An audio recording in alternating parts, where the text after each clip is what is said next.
Welcome back to the Mr. Showtime Showcast, and the Springboks are four-time Rugby World Cup champions! Wow. We did it. We did it? The Springboks won the Rugby World Cup for the fourth time? We did it. We won the Rugby World Cup. We did it. We did it!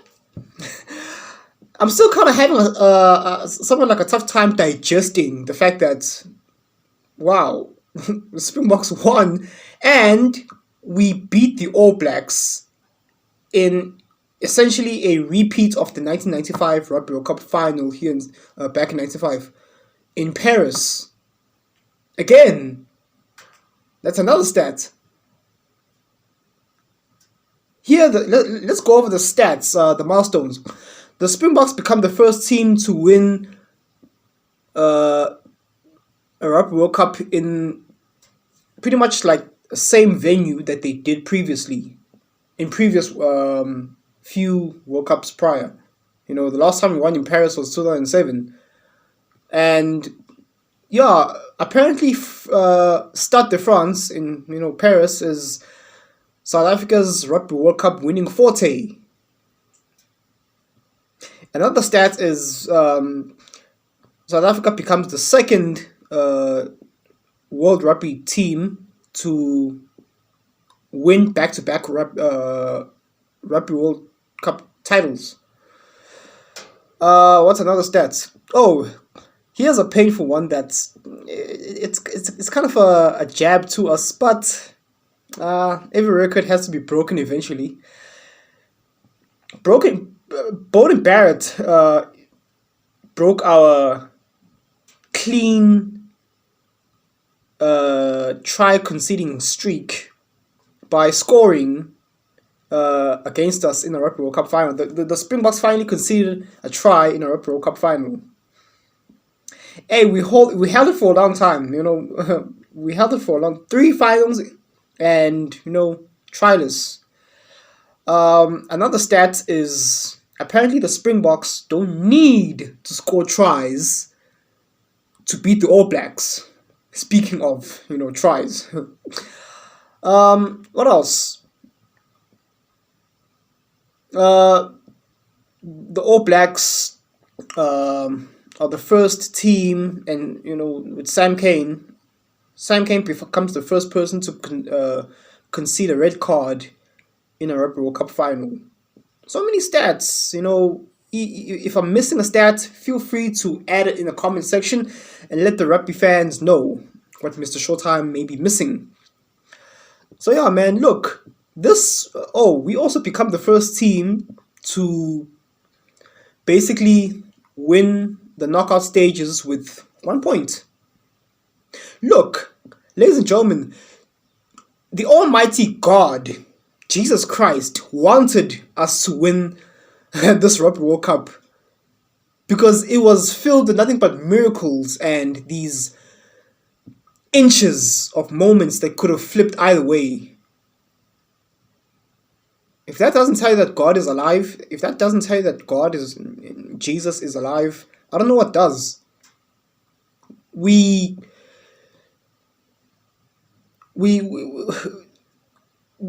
beat France, who was considered, one of the favorites to, go far in this tournament, to be featured in the final. We knocked out the hosts with 1 point in the quarterfinals in a nail-biting match. We had our rematch against England. Not this time, not in the final, but in the semi-finals, and we beat them by 1 point. Again, we won the semis with 1 point. And at that point, we were saying to ourselves, "Yo, listen, France was bad enough. Not again. Okay, hopefully this time against England, we just uh, we don't succumb to cardiac arrests. It happened again with England, won by 1 point. We said to ourselves, surely against the mighty All Blacks, we're not gonna be doing that again. Hopefully, we win convincingly, or with 5 or 10 points or more, right? Oh no. Who says lightning can't strike not twice but 3 times in the same place, in the same setting, in the same manner? We beat the All Blacks with 1 measly point. I'm pretty sure by now, we South Africa, we the Springboks, have made our point. We've made a point. We've proven a point. Get what I'm saying? Right? A point. We've proven a point. Get it? Because we won by 1 point. Get it? To me it was funny. This World Cup is considered to be, I'd say I don't know about it being fine. We can say it's the best. The 1995 World Cup can still be considered, a legendary. I mean, from a South Africa's perspective, but from a World Rugby Global perspective, and I know people tend to say this every single World Cup. Oh, it's the best. This is the best World Cup yet. I think this time we can definitely say that the 2023 Rugby World Cup is by far the most entertaining, the most controversial, and the most, the best. I think now South Africans can rest, can relieve ourselves from, cardiac arrests. Springboks came back. And also another thing, in other news, Eddie Jones quit, which is kind of like upsetting, because I respect Eddie Jones. What happened to Eddie Jones is really unfortunate, because he was supposed to continue. I mean, 1 year out from the World Cup, they fire him. You think that they will keep him, and the British media press, man, they're very harsh, and they're very harsh on Eddie Jones. They made the wrong call, obviously. I mean, in England, you win 1 or 2 matches, now they want to sack you. It's pretty childish and juvenile. I mean, and then Eddie Jones had a poor run. He went back to his native Australia. Had a very poor run. How many wins did he have? Like 1. It was bad timing. It's not a matter of Eddie Jones thingy. I mean, Eddie Jones is a very good coach. The timing and the setting was just all. It was very bad timing for him. Now, I just heard that he just recently quit. He's retiring. And along with other number of players that are retiring from Test match rugby, I'm going to miss Dwayne Vermeulen. Siya Kolisi was a shocking reveal that he's no longer going to be playing for the Springboks. I mean, he's still young. He's still in his early 30s. I think Bowden Barrett is leaving as well. Aaron Smith, Sam Whitelock, Richie Moanga. He's relatively young. He's only been around for 8 years, and now he's leaving. I mean, hey, farewell to the guys. Eddie Jones, I don't know. It's very sad. He made the wrong moves, leaving behind Quake Cooper and the likes of Michael Hooper behind. His player selection was off. I criticize him on that, but other than that, I'm gonna miss Eddie. It's sad. And in other news, celebrities, Hollywood A-list celebrities were seen over at the Rugby World Cup, such as Roger Federer. He's half South African. His mother's South African, so he saw fit to support us. Shout out to him. And Novak Djokovic, the tennis stars, and Rita Ora, musical pop singer Rita Ora, and Jason Momoa, Hollywood, Mr. Aquaman. I saw on her Instagram profile, she was. I'm pretty sure she has ties, ancestral ties to New Zealand, because her father, I forgot his name, Tahiti, Tawaiti. Apologies for. I can say his name. It's just that it's been like 2 days since I've seen. But anyway, Rita Ora was posting, wearing her New Zealand shirt, right? So like, the All Blacks, doing these match build-ups before the match.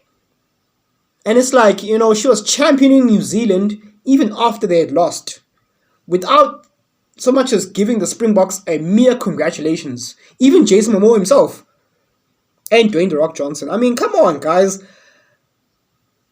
Give us some clout. Give us some recognition. Just say, hey, listen, post a picture of the Springboks and say, hey, congratulations, South Africa. Is that too hard? Oh, no, of course, because, they tend to have a bias against, because we're an African country. They don't want us to succeed, stuff like that. They're jealous. I mean, Rassie and Jacques, they beat the All Blacks with the 7-1 split. That, you see, that's another thing. Jason Ryan and Ian Foster did not know how to defend against the 7-1 splits, even though it didn't quite pan out as smoothly in the final. But aside from that, hey, listen, I want to say this too. I've been a major critique of Rassie and Jacques. I've said some very, very extreme things about Rassie and Jacques, purely out of frustration. Now, don't get me wrong, I still stand by it. But because of this achievement, they become the first coaching staff to achieve back-to-back World Cups. I cannot deny them congratulations and my hats off to them. Even though, I heard Rassie is staying, I still prefer the likes of Johan Ackermann joining the fray. Congratulations, Jacques Nienaber. Despite all the things that I've said about you, my hat's off to you. Okay? I still stand by what I say. It wasn't the smoothest journey towards a World Cup final, but I cannot take away your colours. You've earned your colours. Congratulations. So yeah. Congratulations. That's all I can say. You did good in the final. So yeah, man. Hey, listen.